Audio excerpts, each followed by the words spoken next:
안녕하세요. 김성길 목사와 함께하는 사람 이야기 제2단원의 G7 과정입니다. 전 시간에 이어서 이 시간은 17-4회가 되겠습니다. 자기 연구하고 이해하기입니다. 자기 자존감을 높이기 위해서 해야 될 일 중에 하나가 자기 존중함이라고 말씀드렸죠. 자기를 존중하는 존중법이 15가지가 있는데 우리가 지금 4가지를 살펴봤습니다. 이거는 다 외우셔야 돼요. 자, 그래서 첫째는 자기 존귀함 선포하기. 둘째는 자기와 인사하기. 세 번째는 존귀한 말을 사용하기. 네 번째는 자기가 하고 있는 일에서 존귀한 의미를 찾기 혹은 존귀한 의미와 가치를 가진 일을 하기. 이렇게 4가지를 살펴봤고요. 5번째는 자기 바로 알기예요. 자기를 연구하고 자기를 이해해라. 사람은 2가지의 모습을 내면에 가지고 있어요. 첫째는 창세기 1장 27절이죠. 하나님을 닮은 모습이에요. 이게 이것 때문에 희망이 있고 이것 때문에 승리할 수 있고 이것 때문에 바른 길을 갈 수 있고 이것 때문에 행복할 수 있고 이것 때문에 할 수 있는 존재가 되는 거예요. 근데 또 하나가 있어요. 창세기 3장입니다. 이 죄성이죠.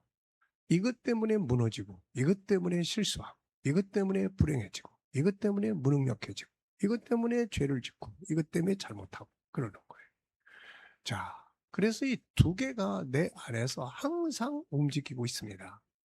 그래서 우리는 죄성에 내가 나서지 말고 창세기 1장 27절에 하나님을 닮은 이것이 밖으로 나와서 행동할 수 있도록 해야 되거든요, 이게.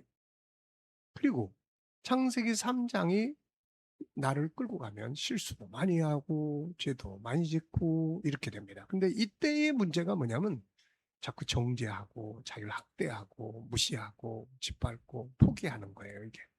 그래서 이걸 하지 말고 자기를 잘 이해해서 죄성이 움직여서 실수했을 때 그를 용납할 줄 알고 받아들일 줄 알고 이해해 줄 줄 알고 다시 이렇게 세울 줄 아는 게 필요하다. 그런 이야기예요. 그리고 창세기 1장 27절 요게 다시 살아서 움직일 수 있도록 훈련하고 연습하면은 실수를 하지만 줄여갈 수 있게 되고 더 발전할 수 있게 되는 겁니다. 그래서 자기가 어떤 존재인지를 잘 알아야 된다. 그러니까 나는 할 수 있는 모습도 있고 할 수 없는 모습도 있고 온유할 수 있는 모습도 있고 분노할 수 있는 모습도 있다는 거죠. 자, 한번 살펴봅니다. 297쪽이에요. 자기를 더 많이 연구하고 이해해야 합니다. 많은 사람들이 자기를 몰라요. 그래서 자기를 이해하지 못합니다. 다른 부분은 많이 연구를 하는데 자기에 대해서는 연구를 하지 않죠. 인간을 알고 보면 인간은 창세기 1장 17절에 하나님의 형상대로 만들어진 진짜 내가 있고 창세기 3장의 죄성에 젖어 있는 이 가짜 내가 또 있단 말입니다. 하나님의 형상대로 만들어진 나는 잘해보려고 하죠. 그래서 멋지게 살아보려고 하고 아름답게 잘해보려고 합니다. 또 잘할 수 있는 능력이 있어요. 그런데 세상은 내가 생각하는 대로 내가 달려가는 대로 흘러가지 않는 거죠. 그래서 내가 원하지 않는 결과를 가져옵니다. 어느 사이에 창세기 1장 17절에 하나님을 닮은 이 선한 나는 없어져 버리고 이 창세기 3장의 죄성에 젖어 있는 이 가짜 얘가 나서서 나를 부정적이고 상처를 받게 만드는 그런 존재로 살아가게 해버리는 거예요. 이러다 보니까 현장이 아주 비참하게 될 때가 있어요. 실패자처럼 되어버리고 절망감에 빠지게 되고 그래서 막 나중에 후회하게 되고 아유 나 같은 건 바보같이 왜 이렇게 막 자기를 학대하고 정지하게 되고 그렇게 시작하면은 나중에 자기를 포기하게 되는 거거든요. 나 같은 거 살 자격도 없어. 이때 잘해야 됩니다. 자, 우리가 이 요한복음 8장을 보면은 음행하다가 붙들려 돌에 맞아 죽을 위기에 처한 여인의 모습을 보게 돼요. 그 여인도 처음에는 존귀하게 살고 싶었을 거예요. 그 여인도 속에는 하나님의 형상을 가지고 있기 때문이죠.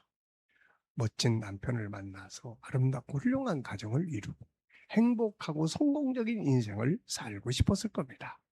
그런데 그에게 주변 상황들이 막 어렵고 힘든 상황들이 펼쳐질 수 있잖아요. 어려운 환경, 자신을 그릇되게 하는 주변 사람들, 그리고 부정적이고 상처받은 자기 내면의 모습. 이런 것들이 결국은 자기를 포기해버리는 자포자기한 상태에서 아무렇게나 던져버리는 이런 삶의 결과를 가져왔을 것이다. 이렇게 보는 거죠. 잘 살아보고 싶었던 마음, 그러지 못했던 환경과 주변 상황, 어쩔 수 없이 끌려왔던 삶, 고통과 괴로움의 아픔이 있는 거죠. 누구도 이것을 이해해주지 못했습니다. 나타난 현상만 보고 돌들어 죽이려고 했던 거죠. 이때 예수님이 오셔서 그 여인의 그런 사정 내면을 다 이해하시고 불쌍히 여기시고 다시 살려 보내시게 된 것입니다. 자, 우리는 내 안에 이 두 개가 있다는 것을 항상 기억하셔야 돼요. 그래서 하나님을 닮은 하나님의 형상이 앞서서 나갈 때 잘할 수 있거든요. 그런데 죄성이 그 안에 또 다 나를 끌고 가면 교만하게 만들고 또 무기력하게 만들고 또 분노하게 하고 절망하게 하고 죄짓게 만들고 이러다 보면은 또 아유 나 같은 건 막 이렇게 되는 거예요. 그래서 내 안에 있는 하나님을 닮은 이 하나님을 닮은 나를 잘 발전시켜서 얘가 세상을 활동적이고 역동적으로 살아갈 수 있도록 만드는 것이 우리가 할 일입니다. 그래서 우리 자신이 어떤 존재인가를 잘 알도록 창세기 1장 27절, 창세기 3장 두 개를 잘 이해해야 이게 바로 나의 모습이니까요. 그 다음에 이제 여섯 번째는 자기 용납하기가 있습니다. 자기 용납하기. 사람은 누구나 잘해보고자 하는 본능. 이게 창세기 1장 27절이죠. 그런데 이 완전하지 못한 죄성을 가진 나의 모습. 네? 이건 창세기 3장.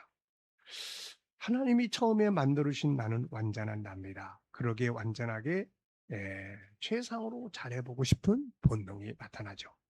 그러나 진행하다 보면 만들어진 이 참나의 모습이 아니라 죄성에 젖은 내가 나를 끌고 가는 경우가 와요. 그러다 보면은 아유 이거밖에 안 돼. 나는 왜 못해. 바보 멍청이. 아유 확 죽어버릴까. 이런 생각들이 막 올라오는 거죠. 이거. 이때 필요한 게 뭐냐면 자기 용납이에요. 자기 용납. 자기를 용납할 줄 아는.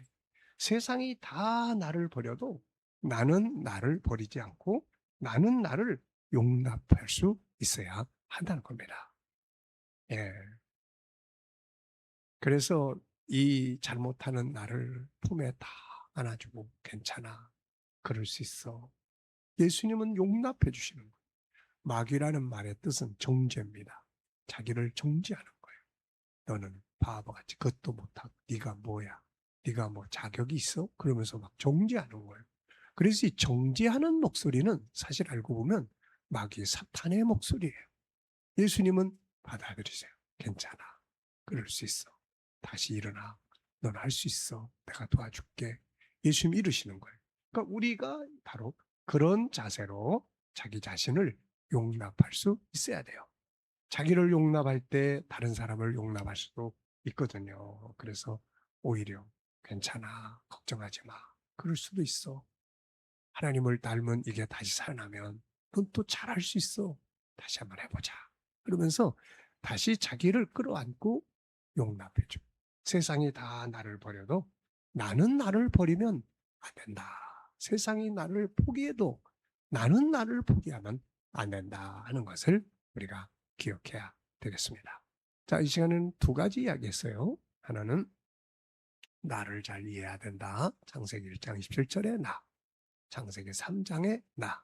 그 다음에 또 하나는 자기 잘 용납하는 것이다. 이렇게 혹시라도 자기에게서 실수가 나타나고 부족함이 나타나면 자기를 정죄하고 학대하지 마시고 자기를 잘 용납하고 품에 안아줘서 다시 일어설 수 있도록 도와줘 보시기 바랍니다. 이건 남한테 하는 게 아니라 자기한테 하는 거예요.